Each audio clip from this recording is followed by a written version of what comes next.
आज मंडळी आपण पारंपरिक पद्धतीने बिलकुल कडू न होणारे 1 किलोच्या प्रमाणामध्ये मेथी लाडूची रेसिपी बनवणार आहोत। दिवसभरातून फक्त एक लाडू खा, सांधेदुखी असो किंवा कंबरदुखी दूर होईल। तसे गर्भवती स्त्रियांसाठी अतिशय लाभकारक रेसिपी आहे। चला मंडळी, रोगप्रतिकारक शक्ती वाढवणारे खुसखुशीत लाडू बनवायला सुरुवात करूया। सर्वप्रथम आपल्याला 1 किलो इतके चांगल्या क्वालिटीचे गहू घ्यायचे आहेत। आता लो फ्लेमवरती पॅन ठेवून पॅनमध्ये आपण 1 किलो इतके गहू ऍड करून द्यायचे। 1 किलोच्या प्रमाणामध्ये आज लाडू बनवत आहोत। गहू मंडळी आपल्या लो फ्लेमवरती छानपैकी गोल्डन ब्राऊन होईपर्यंत भाजून घ्यायचे आहेत। हाय किंवा मीडियम फ्लेम ठेवू नका, गहू लगेचच भाजले जातील। गहू मंडळी मी इथे लो फ्लेमवरती छानपैकी गोल्डन ब्राऊन असे भाजून घेतले। साधारणतः 20 मिनिटं मला लागलेले आहेत। नंतर मंडळी गहू थंड करून आपल्या मिक्सर जारमध्ये छानपैकी वाटण्याकरिता ट्रान्सफर करायचे आहे। मंडळी गहू जितक्या चांगल्या प्रकारे भाजाल आपले लाडू तितकेच छान बनतील। हे बघा, छान प्रकारे आपण बारीकसर आपल्याला गहू वाटून घ्यायचे आहेत। हे बघा, सर्व गहू मी इथे वाटून घेतलेला आहे। या पद्धतीने सुंदर असे आपल्याला पावडर तयार करायची आहे।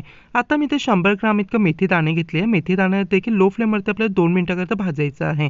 छानपैकी गोल्डन ब्राऊन झाले मेथी दाणे की लगेच त्याला देखील थंड करून मिक्सर जारमध्ये ट्रान्सफर करायचा आहे। मेथी दाणे देखील आपल्याला एकदम बारीक पावडर करून मिश्रणामध्ये ऍड करून द्यायचे आहे। तसे मी इथे 100 ग्राम इतके खारीक घेतले आहे। खारीकची आपल्या बिया काढून छान बारीक तुकड्यामध्ये कट केले, त्याला देखील वाटून छान प्रकारे आपल्या मिश्रणामध्ये ऍड करायचं आहे।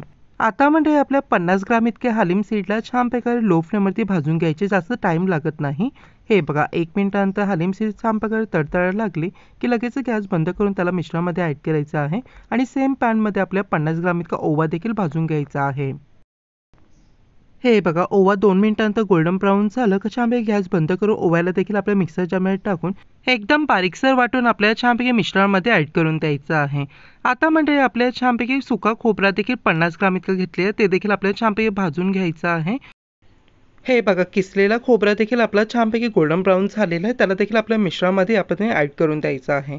आता लाडूच्या मिश्रणामध्ये 1 चमच जायफळ पावडर, 1 चमच विलायची पावडर टाकायचं आहे। आणि 200 ग्राम इतकं साजूक तूप आपल्याला हाय फ्लेमवरती मेल्ट करायचं आहे। त्यामध्ये लगेच 50 ग्राम इतकं डिंक ऍड करायचं आहे। डिंक फुलायला लागलं त्यामध्ये 50 ग्राम काजू, 50 ग्राम इतके बदाम टाकून छान प्रकारे मिक्स आउट करायचं आहे। हे बघा, डिंक किती छान प्रकारे फुललं गेलं, एकदम छान असं सुरेख गोल्डन ब्राऊन कलर आलेला आहे।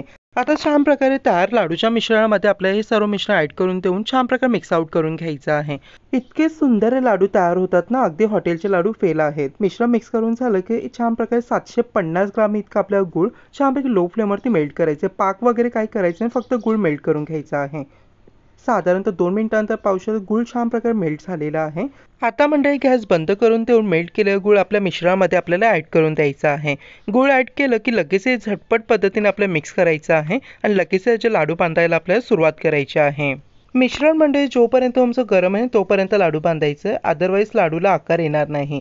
अगदी सुंदर पद्धतीने काही सेकंदामध्ये लाडू तयार झालेला आहे। याच पद्धतीने मंडळी तुम्हाला आणखीन एक लाडू तयार करून दाखवणार आहे। जर लाडू बनवताना कोणी मदतीला असेल ना, उत्तमच, अगदी लाडू झटपट पद्धतीने तुमचे तयार होतील। थोडे हाताला चटके लागतील पण रिझल्ट जो येईल ना, अतिशय अफलातून येईल। हे बघा, किती सुंदर आणखीन एक लाडू तयार करून दाखवलेला आहे। अतिशय गोल गरगरीत लाडू तयार झालेला आहे। सर्व लाडू तयार करून घेतलेले आहेत। अजिबात हे लाडू कडू होत नाही, नक्की ट्राय करून बघा। दिवसभरातून एक लाडू खा, सर्व आजार दूर करा।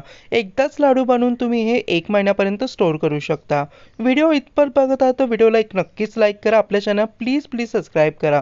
लाडूचा आतमधला टेक्स्चर बघा, अतिशय खुसखुशीत, मस्ट ट्राय दिस रेसिपी। चला मंडळी, पुन्हा भेटू। हर हर महादेव।